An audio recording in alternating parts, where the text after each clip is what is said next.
Bienvenue au cours de rattrapage. Cette vidéo est destinée aux premières LOS, mais normalement elle peut être comprise par tous. Bon allez, on va essayer de vous en mettre plein la vue.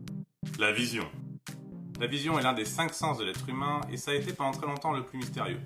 Autant on a vite compris que l'ouïe et le toucher c'était la même chose physiquement, tandis que le goût et l'odorat sont la même chose chimiquement, la vue elle a son propre fonctionnement. D'ailleurs, les premiers à y penser c'était les Grecs qui avaient deux théories, celle de l'intromission et celle de l'émission. Pour l'intromission en fait c'était tous les partisans de Démocrite, donc de la théorie de l'atome, qui eux pensaient que les objets envoyaient des particules aux yeux qui nous permettaient de voir les choses. De l'autre côté, la théorie de l'émission pensait qu'en fait les yeux envoyaient des rayons lumineux sur les objets et ainsi les toucher d'une certaine manière grâce à ces rayons lumineux pour leur permettre ensuite de les voir. Finalement, aucune de ces théories n'est vraie, vous le savez très bien, même si chacune à leur manière s'approche réellement de ce qui se passe. Tout ce qu'on peut retenir, c'est qu'un objet peut être vu uniquement si la lumière provenant de cet objet est captée par un œil. L'œil.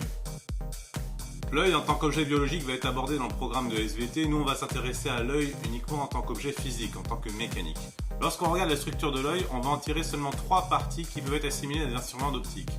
Le premier, c'est l'iris qui correspond à un diaphragme.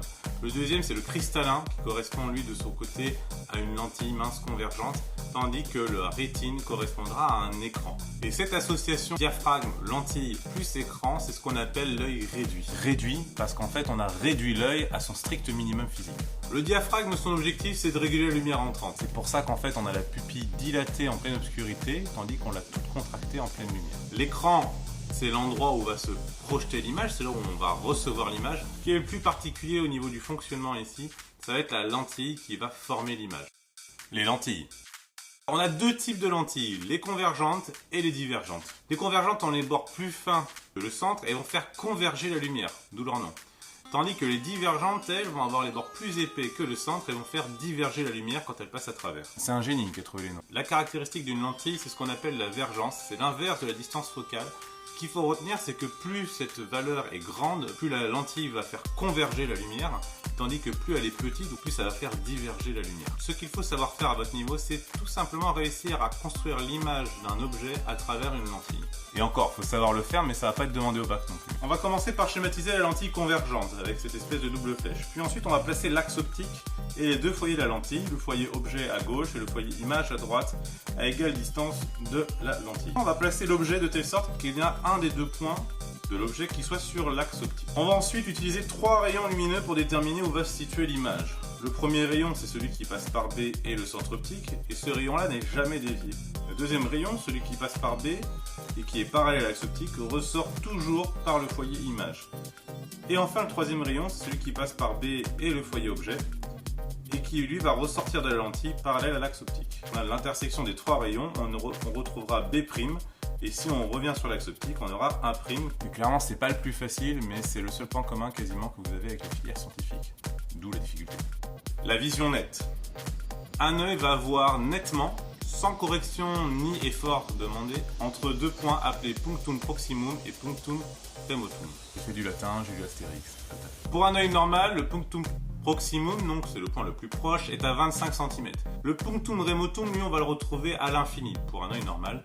Ça veut dire que tout objet qui est très très loin sera vu net sans avoir à faire travailler l'œil. L'accommodation, c'est ce qui se passe pour voir un objet qui est en dessous de 25 cm.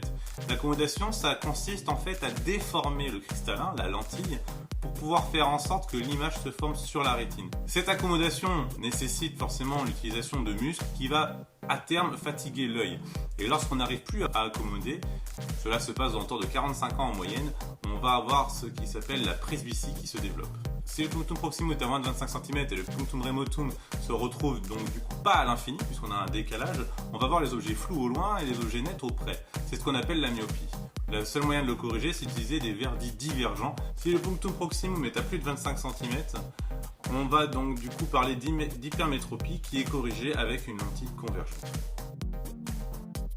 Voilà, c'est fini pour ce cours de rattrapage pour les premières L et ES. Personnellement, j'adore enseigner à ce niveau-là, même si je trouve ça scientifiquement très frustrant. Pour les premières L et ES, le prochain cours de rattrapage sera sur l'art et les couleurs, qui arrivera sans doute après les vacances.